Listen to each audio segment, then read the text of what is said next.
нархи билетҳо ду баробар поён рафтанд. Ба 1000 рубл 10 дона билет он метиҳем. баъзе шумо да чиво мафкураи паст дорем ки мисол мегирем агар техпаспорти мошинда фақат цвети мошина менависонанд. духтури дандон дар шаҳри Москва. бародарони тоҷик дар хизмати мову шумо мебошанд. ҳама намуди бемориҳои дандонро табобат мекунанд. барои сафед кардани дандон, барои пломба мондани дандон, барои табобат кардани хунукиҳои дандон ба рақамҳои рӯи экран дар тамос бошед. ҳатман аз номи канали мо муроҷиат кунед. духтури дандон бо нархи арзон ва дастрас. ассалому алайкум ба ҳама тамошобинони барномаҳои Сорбон Сафаров. Тамошобинони азиз, ҳатман дар канал обуна бишен. ҳама рӯза хабарҳои нав ва метонед ки аз канали мо дастрас кунед. ахбороти нав баҳри шумо.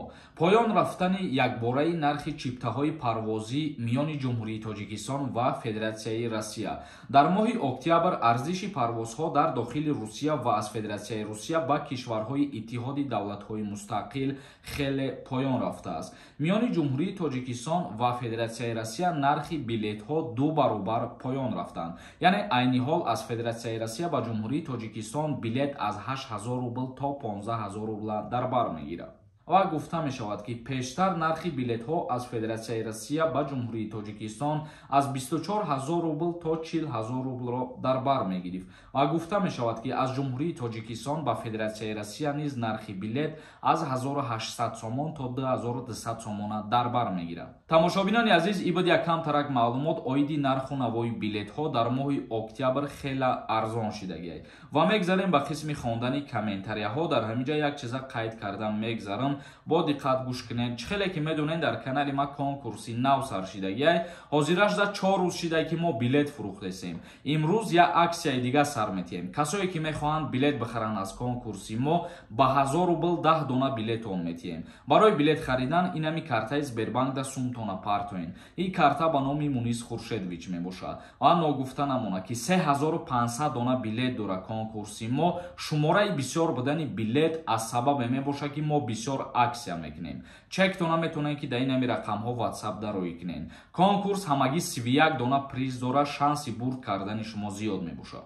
Саидов нависондай: ассалому алейкум додар. Ма двойное гражданство дорам, не ки военный билет надорам. Мобилизацияда мебаранд. Касое ки дар учёти военный мондагӣ нестанд хечона ва соҳиби двойное гражданство бошӣ, агар тим боли мобилизация ба ту тааллуқ надорад. Дар ҳолате ки мехоҳӣ ба Тоҷикистон биёй, озодона миёӣ. Ваҳоб Чориев нависондай: рута сиёҳ кадӣ. Мобилизация фақат дар Москва тамом шидагиай. Чӣ гапи дуруға дар мардум мегӣ? Значит ту бадбахт ақле надорӣ ки суханҳои мара хуб гӯш кунӣ. ва ма дар ҳамун видео гуфтагием ки бо қарори раиси шаҳри Москав, гуфтагӣ нестам ки бо қарори президенти Федератсияи Россия.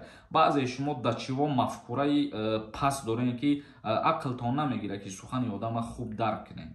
Шафиев нависондай: салом алейкум Сорбон. аблава чандумда тамом мешавад. даъваткунӣ ба хизмати ҳарбӣ дар ҷумҳурии Тоҷикистон тақрибан 3 ҳафта пас ба анҷом мерасад. Юзорсиф нависондай: акаҷон салом алейкум. ака ростае ки дар Тоҷикистон патент метаҳанд ё ҳоли дар нақша ҳаст? агар ҷавоб медоден миннатдор мешидум. пешакӣ раҳмат. бо қарори президенти Федератсияи Россия гуфта шидагӣ буд ки дар солҳои наздик дар давлатҳои Иттиҳоди мустақил марказҳои муҳоҷиратӣ кушода карда мешавад ва ҳар касе ки аз Тоҷикистон ё аз Узбекистон ба Федератсияи Россия сафар карданӣ мешавад, метавонад ки пешакӣ ҳуҷҷатоша дар ватани худаш дуруст кунад ва баъдан сафар кунад. Қувватов нависондай: салом алейкум бародарам. илтимос ҳамин саволат ҷавоб деҳ. ҳамин гаи кордорай дар мошини худат фасон карданда.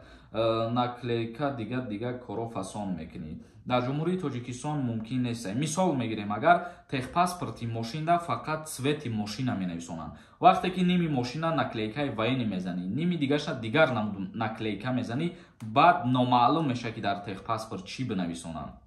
Зароб Тиҷай нависондай: аввало ассалому алейкум бародар. хизмат буд шавад то сезони дигара ғам наметан. даъваткунӣ ки ба анҷом расид, то сезони дигара ҳеҷ каса даъват наметунам бародар. Бобоева Зулфия нависондай: ҳамин саволи мада ҷавоб медодед. ман соли 2016 то ҳозира Россияда документом гум шидагӣ. Қазоқистон рафта метавонам барои патент кардан ё ки депорт бекунанд. дар ҳолати сафар кардан, дар ҳолати берун баромадан аз Россия, агар ки проверкада биғалтен, бале метавонанд ки запрет на въезд кунанд.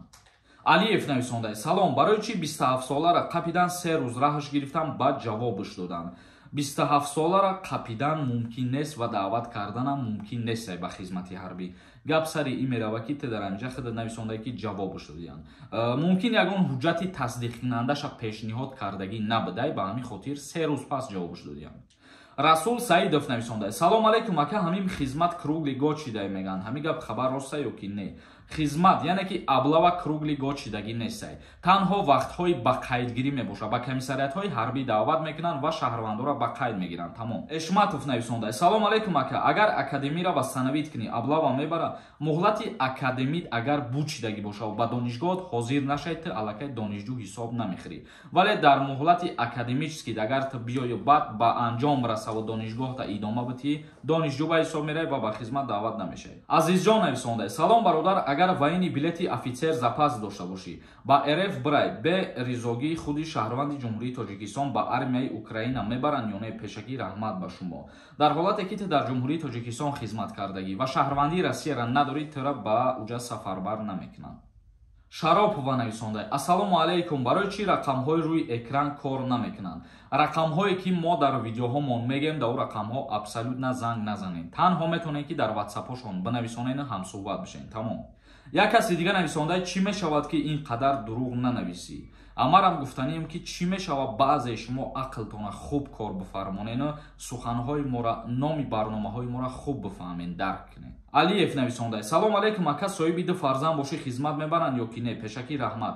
Дар ҳолате ки соҳиби ду фарзанд бошӣ, аз даъваткунӣ ба хизмати ҳарбӣ озод мебошӣ бародар.